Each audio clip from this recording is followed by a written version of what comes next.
मैं ये जानना चाहता हूं सबसे पहले कि आपके यहाँ का जो कमांड स्ट्रक्चर है, जिसमें राज्य के स्तर पर जो फैसला होता है, क्या वो पूरी तरह से राजनीतिक लोग फैसला लेते हैं या नौकरशाही के लोग होते हैं, या फिर उसमें एपिडेमियोलॉजिस्ट होते हैं, महामारी के विशेषज्ञ होते हैं, साइंटिस्ट होते हैं, डॉक्टर होते हैं? किसका सुझाव उस फैसला लेने के ढांचे में ज्यादा चलता है? मेरे ख्याल सभी लोग इन्वॉल्व हैं। ये टीम एफर्ट है, ये युद्ध है। इस युद्ध में ऊपर से जनरल से लेके और जो फील्ड में सिपाही है, हर आदमी इसमें इन्वॉल्व नहीं होगा तो हम युद्ध जीत नहीं सकते।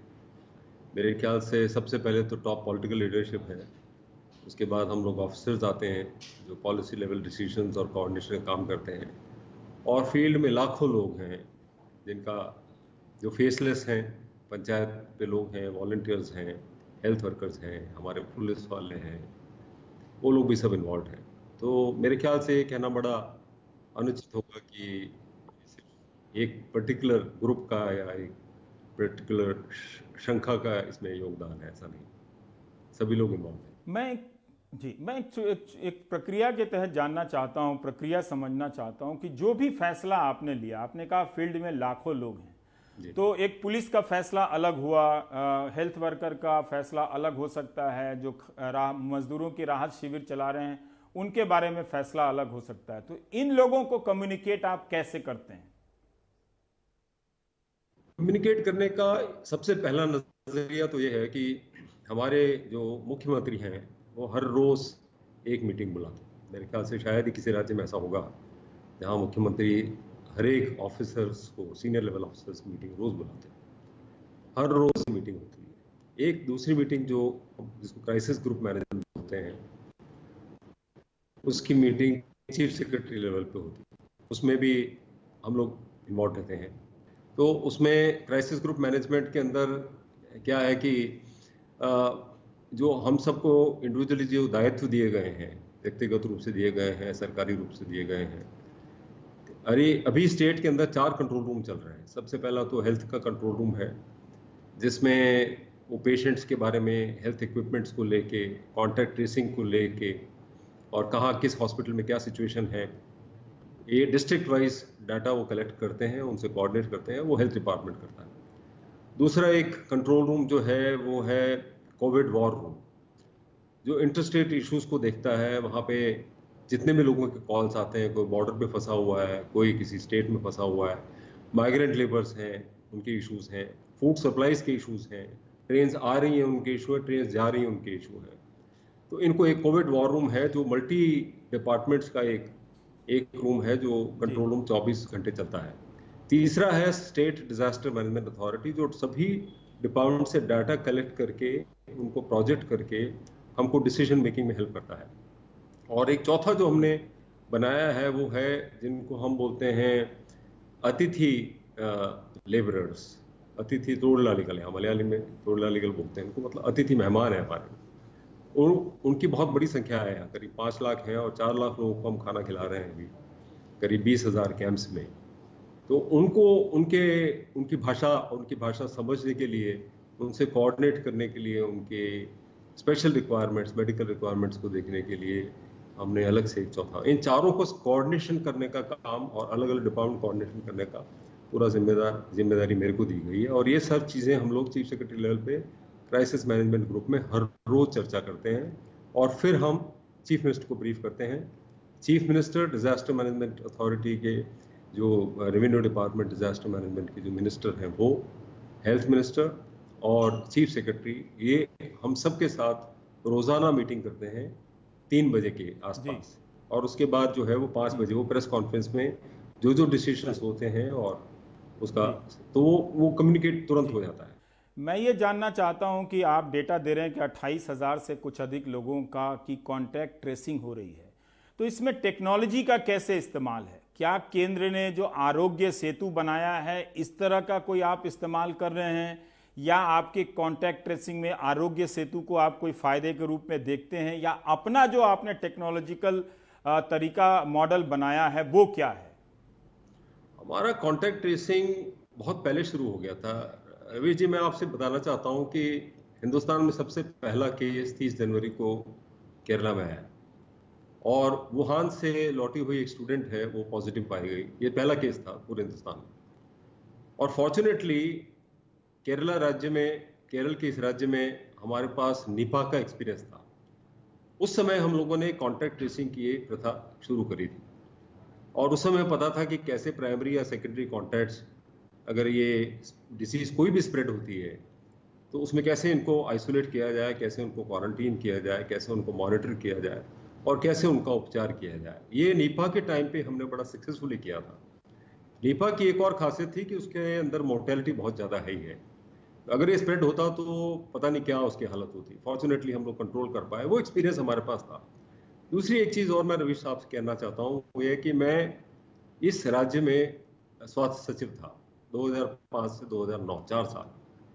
केरला के अंदर जो हेल्थ का इंफ्रास्ट्रक्चर है वो मेरे ख्याल से शायद ही किसी राज्य में हो और इसीलिए आज हमारे जो हेल्थ पैरामीटर्स हैं, आप किसी भी नज़दीकी से देख लीजिए, गांव गांव तक हमारे जो है हेल्थ इंफ्रास्ट्रक्चर पहुंचा हुआ है। तो वो एक बहुत बड़ा हमारे लिए एक एसेट है, बहुत बड़ा हमारा जो इंफ्रास्ट्रक्चर है वो सबसे बड़ा एसेट है। ग्राउंड लेवल पे हमारे जो लाखों लोग हैं, जिसमें पंचायत में वार्ड लेवल तक की जो कमिटीज हैं, उनको, हेल्थ वर्कर्स को और वॉलंटियर्स को हमने यूज करके कॉन्टैक्ट ट्रेसिंग का काम किया। सबके मोबाइल फोन, सबके एड्रेसेस और ये फील्ड में प्राइमरी हेल्थ सेंटर से लेके उनके घर घर तक हम लोग मॉनिटर करते हैं। और इसमें कोई ऐप नहीं बनाया? नहीं, ऐप है, ऐप भी है। ऐप हमने एक कोविड ट्रेसर करके सबसे पहले बनाया। उसके बाद आजकल एक एनआईसी के थ्रू हमने शुरू करी है ये कोविड ई जागरूकता करके, और इसमें सभी डिपार्टमेंट्स को इंटीग्रेट किया है और ये इस ऐप के थ्रू हम लोग जाते हैं। आरोग्य सेतु में भी डाटा लोड कर रहे हैं, मगर हमारा कॉन्ट्रैक्ट ट्रेसिंग का क्योंकि पुराना सिस्टम है और हमारा काफ़ी इफेक्टिव है और ग्राउंड लेवल पे उसको हम डिस्टर्ब नहीं करना चाहते और वो बड़ा इफेक्टिव है। जी मिस्टर साहब, मेरा अगला सवाल ये है कि टेस्ट तो आप भी ज़्यादा नहीं कर पा रहे हैं, अगर आप अनुपात देखें तो फिर इतने दिनों के बाद जब आपकी संख्या 550 भी नहीं पहुंची है, एक्टिव मरीजों की संख्या 27-28 या वो लगातार कम ही होती जा रही है, मैं ये जानना चाहता हूं कि टेस्ट को लेकर अब आपकी क्या समझ बनी है? क्या आपको अभी भी लगता है कि ज़्यादा से ज़्यादा टेस्ट करने की ज़रूरत है, या केरल ने यह बताने का प्रयास किया है कि बगैर ज़्यादा टेस्ट किए हुए भी इसका प्रसार रोक सकते हैं? तो जवाब यह भी दीजिए कि जब आपने ज़्यादा टेस्ट नहीं किया तो कैसे पता कि इतने ही मरीज हैं? नहीं, ये एक गलत फहमी है कि ज़्यादा टेस्ट करेंगे तो ज़्यादा मरीज निकलेंगे। ये बिल्कुल गलत है। हम लोगों ने बड़ा साइंटिफिक अप्रोच लिया है। हम लोगों ने शुरू से यही अप्रोच रखी है कि जो सिम्टोमेटिक केसेस हैं उनको सबसे पहले प्रायोरिटी रूप में उनका टेस्ट किया जाए। इस लॉकडाउन से हमको एक फ़ायदा सबसे बड़ा ये हुआ है कि हम लोगों को कुछ वक्त मिल गया जहां हम ये इक्विपमेंट और किट्स और मेडिकल सप्लाईज जो हैं उनको रिप्लेनिश कर सकें। आज हमारे पास काफ़ी स्टॉक है। आज हमारे पास जो एक्सट्रैक्शन किट्स वगैरह हैं उसका अगर मैं आपको स्टॉक बताऊं तो करीब करीब पीसीआर किट्स ही 71 डेज का टेस्ट करने की कैपेसिटी हमारे पास है। अगर आरएनए एक्सट्रैक्शन किट्स देखें तो 69 डेज का है। जो डेक्रॉन स्वैब है वो 41 डेज का है। ये स्थिति हमारी शायद 1-1.5-2 महीने पहले नहीं थी, जब हमें ये लगता था कि हमारे किट्स कहीं एग्जॉस्ट नहीं हो जाए। और क्या ये आपने अलग से मंगाया, इंडिविजुअल लेवल पर आपने इंपोर्ट किया है, या केंद्र से मिला है? नहीं, केंद्र से मिला है, केंद्र से मिला है। उसके अलावा हमने हमारे सोर्सेज भी आइडेंटिफाई किए हैं। काफ़ी कुछ तो हमें दूसरे राज्यों से भी मिले हैं। शुरू में बहुत ज़्यादा सप्लाईज की प्रॉब्लम थी, मगर अब वो क्रिटिकल स्टेज अभी हमारी नहीं है। और अभी हम लोग इसी पे कोशिश कर रहे हैं। एसिम्प्टोमेटिक में रैंडम सैंपल्स भी हमने किए, जिसको हम सेंटिनल सर्वे बोलते हैं, तो ये पता करने के लिए कि कहीं कम्युनिटी स्प्रेड तो नहीं हुआ है। और जितने भी हमने स्प्रेड किए, और उसमें खास तौर से फील्ड लेवल पे, जैसे पुलिस वाले हैं, हेल्थ वर्कर्स हैं, आशा वर्कर्स हैं, पंचायत के जो लोग हैं जो इन्वॉल्व हैं, उन सब के भी सेंटिनल सर्वे हमने 14 डिस्ट्रिक्ट्स में किए, ये पता करने के लिए कि कहीं ऐसा तो नहीं कि कम्युनिटी स्प्रेड हुआ है। हमने पाया कि उसमें बहुत कम 1 या 2 केसेस हमें मुश्किल से ऐसे सैंपल्स में मिले। इसलिए हम कोशिश यही कर रहे हैं कि हम सिम्प्टोमेटिक पे ही फोकस करें।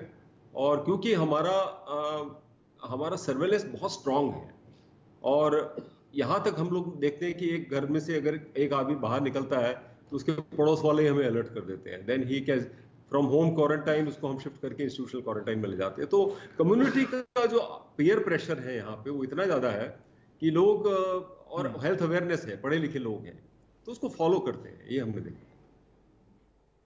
आपने क्वारंटीन की बात की, आपने शुरू से 28 दिनों की क्वारंटीन की नीति अपनाई थी क्वारंटीन की। क्या अब भी आप 28 दिनों की क्वारंटीन की नीति पर चल रहे हैं? ये मैं इसलिए पूछ रहा हूं कि कई राज्यों में क्वारंटीन के लिए अलग अलग दिन तय किए गए हैं। कहीं 7 दिन होता है, कभी बढ़ा के 10 दिन कर देते हैं, कभी 21 दिन कर देते हैं, कभी कुछ कर देते हैं। देखिए ऐसा है, ये इस वायरस का जो नेचर है, ये आपको अच्छी तरह से पता है कि मैं भी कैरियर हो सकता हूँ, आप भी हो सकते हैं, हमें शायद पता ही ना चले। हम लोग इसको बिना जाने हम किसी और को पास ऑन भी कर सकते हैं, और वो उसके अंदर सिम्टम आए ना आए, अगर मेरी बॉडी के अंदर मेरे शरीर के अंदर अगर इम्यूनिटी ज्यादा है तो हो सकता है मेरी बॉडी सिम्टम दिखाए ना बिल्कुल, और मैं इसको हो सकता है बहुत सारे लोगों को पास ऑन कर दूं। तो इसलिए बेसिकली हमारा ये मानना है कि 7 से 14 दिन के बीच में अगर मेरे अंदर वायरस आया है तो वो सिम्टम्स दिखाएगा, तो 14 डेज नॉर्मली आइडियल होना चाहिए। पर सेफ्टी के लिए हम लोग 28 दिन भी मानते हैं, पर 14 डेज के बाद अगर वो उसमें अगर सिम्टम नहीं आया तो हम ये मान के चलते हैं कि उसके अंदर वायरस क्या कोई ऐसा वो नहीं है और वो संक्रमण नहीं करा सकता है। और अभी तक हमारी होम क्वारंटाइन की स्ट्रैटेजी काफी सक्सेसफुल रही है।